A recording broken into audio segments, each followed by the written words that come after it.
My name is David Lewis. I'm a library assistant and my hobby is researching family history. I've been doing it since about 1997. I sat down with a grandfather on the porch. He told us stories. He liked to tell stories and jokes too. But I finally was like, he was getting older and I was thinking, if I don't write these down, they may not ever be written down. So I sat down with him and it kind of ballooned from there. The process for researching family history, the best thing to start out, if you can, is to start talking to the living people, your mom, your grandfather, and you just ask them questions. And one nice thing about it is when you're talking to people, there's not going to be a person who doesn't like talking about themselves. So if you can get them in a relaxing environment, they'll start telling you about an aunt or an uncle, and every now and then something little family secret will come out, which is always fun. When I first started researching family history, it was just pen and paper. From there, I realized that if I start typing on a word processing program, it's nice and neat, spell checks, and I can print it off, and then I can insert objects like pictures as well.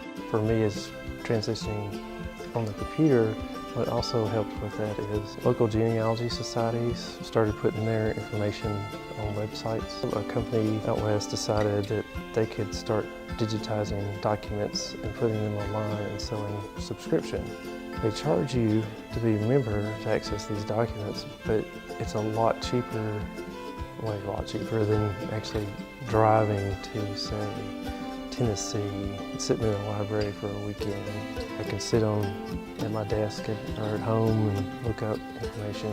One thing that's really happened recently, past few years, is that people are putting their family trees with the branches and everything online, and you get a lot more collaboration, and you meet cousins online that they may know something that you don't. If y'all don't know anything, y'all kind of team up and work together on figuring out who a particular ancestor was. And several years ago, I actually scanned all of my notes, and they're all stored on my computer, and I back them up on an external hard drive.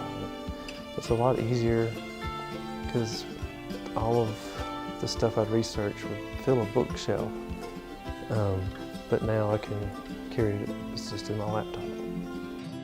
DNA testing helped my genealogy because they realized that you can actually distinguish parts of your DNA come from certain regions.